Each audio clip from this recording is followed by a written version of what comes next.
Hey guys, super excited to give a talk today over Methanobrevibacter ruminantium and to get diving into a little bit of its ecology and some mitigation strategies we can try to utilize to help the overall reduction in the amount of methane that we're producing throughout the production of cattle and other ruminant species here. So without further ado, let's dive into some of the importance here. So starting off with some of the global impacts of these methane emissions. So methane emissions from ruminants actually represent a significant contribution to our global greenhouse gas emissions, accounting for anywhere from 40 to 45% of all human influenced methane production. And this is actually really concerning whenever we think about methane's global warming potential being 82 times greater than that of carbon dioxide over a 20-year future there. And just diving into a little bit of the physiology here of it, in that the primary source of methane in ruminants is actually from enteric fermentation occurring in that rumen there whenever these microbial communities that we all know are established in the rumen start to break down our feed stuff into our VFAs and end up producing some hydrogen and carbon dioxide along the way as well. However, though, our methanogen archaea utilize these substrates to produce methane through hydrogen trophic methanegenesis. So understanding how this whole process all works is super critical because not only does it impact our climate change impacts in the future, but we can also utilize some of this energy going towards that methanegenesis to see a greater production or greater growth and performance from our animals there, because this methane does divert energy that could otherwise be used for growth or milk production. So big thing here, guys, is making sure we understand why methane mitigation strategies are essential for us to continue producing sustainable agriculture products and overall environmental stewardship. So diving in a little bit here into the composition and function of the rumen microbiome here, and why that plays such a crucial role in understanding how this works and how we can go about different strategies here to mitigate methane production in the future. So as we all know, the rumen microbiome is a super complex ecosystem that's comprised of many different bacteria, protozoa, fungi, and archaea. And each of these play their own little distinct role in feed digestion and fermentation of that feed stuff.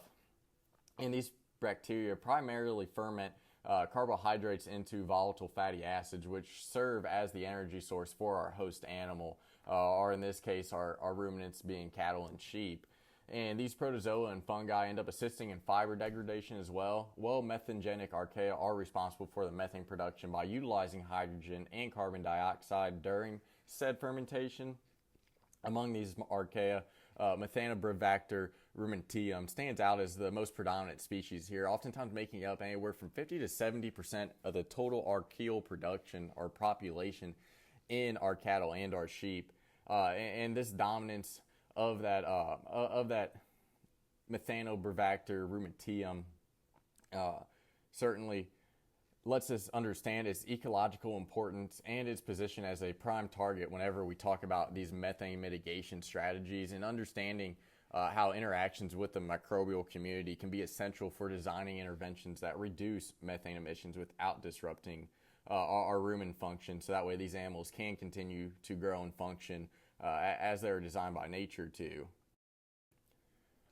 And as we talked about already too, that Methanobrevibacter ruminantium is the most prevalent archaeal in the rumen there, and its dominance and its ability to thrive in its high population as it does is really attributed to its ability to effectively utilize those hydrogen and carbon dioxides that are produced through our hydrogen trophic methanegenesis, and this thereby prevents a hydrogen accumulation in the rumen that would ultimately inhibit fermentation as a whole.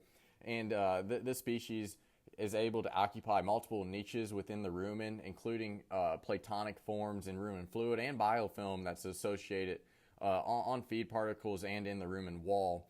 This syntrophic relationship with that hydrogen producing bacteria such as Butyrobio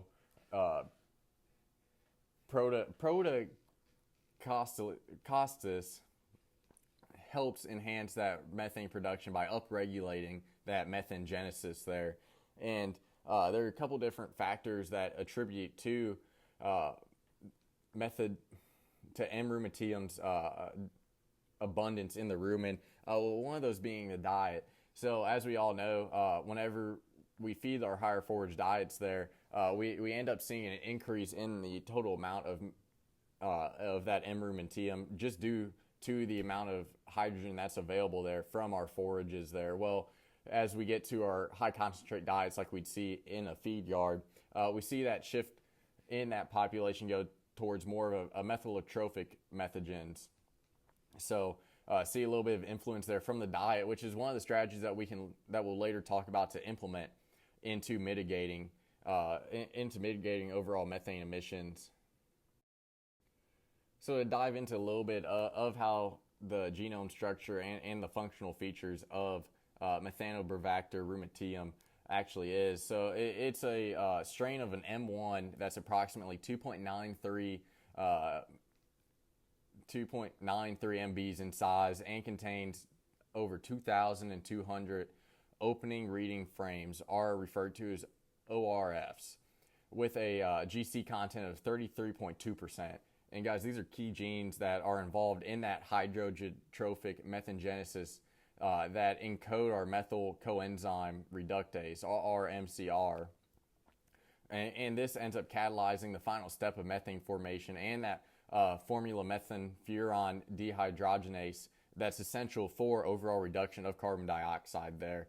And the genome also reveals features such as genomic islands that are indicative of horizontal gene transfer. So this really wraps us into the whole potential for potential resistance traits of these bacteria or these archaea as well, which is something we have to consider too when we think about mitigation strategies. So Methanobrevacter ruminantium actually exhibits several cellular adaptations that only allow it to enhance its survival in the rumen environment. So some of this is its cell envelope, which is composed of pseudomurine, which is a peptidoglycan analog that's resistant to lysozyme, providing additional protection against enzymatic degradation. And this genome actually encodes over 100 adhesion-like proteins, or ALPs, that facilitate attachment to rumen particles and protozoa, which promote a syntrophic interaction there. And these ALPs are later on immunogenic and conserved across different Methanobrevacter species.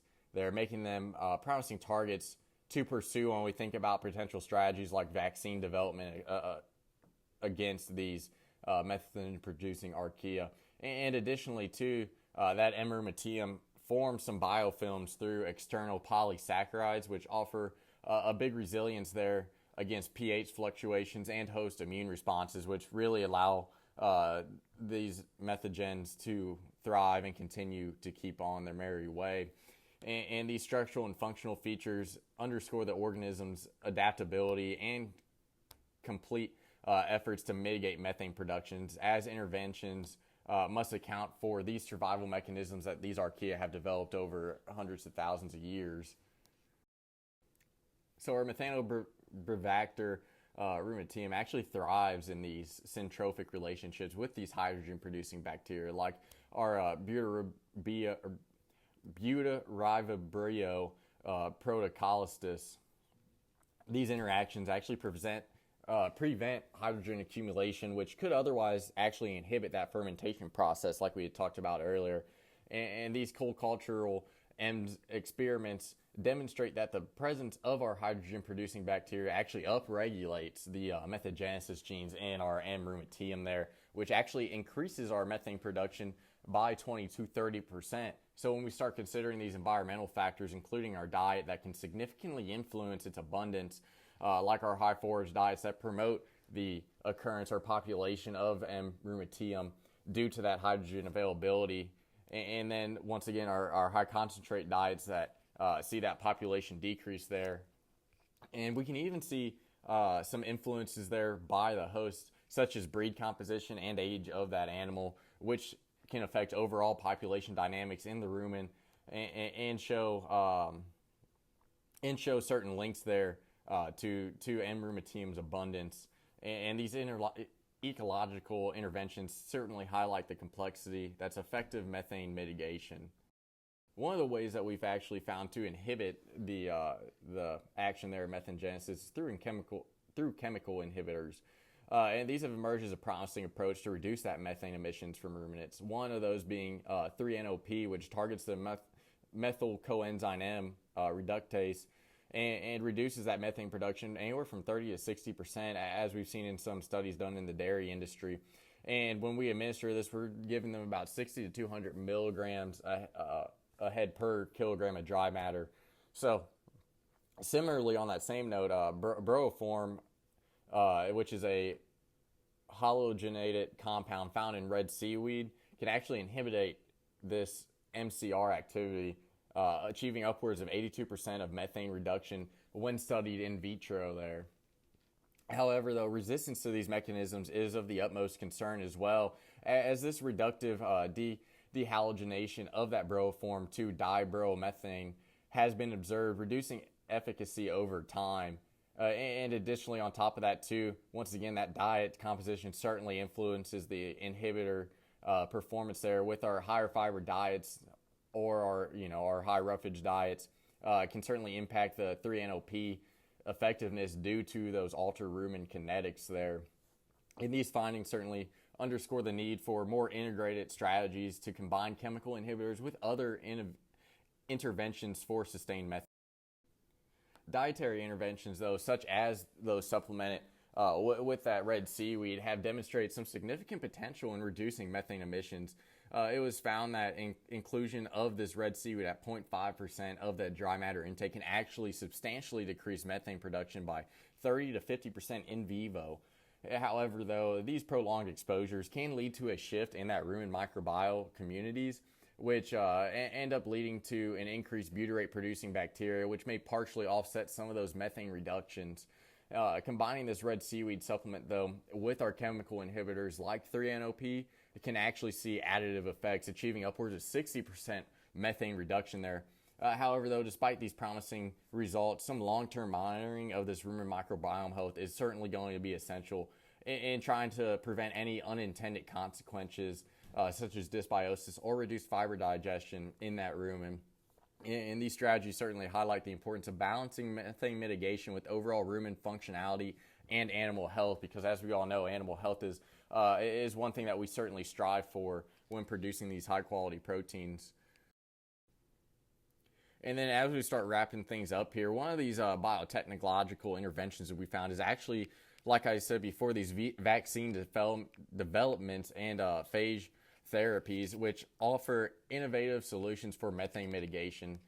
Some of these reverse vaccinologies leverages genomic data to actually identify surface antigens, such as ALPS for broad spectrum vaccines. These crude cell fractions have induced salivary IgA responses, though, reducing methane by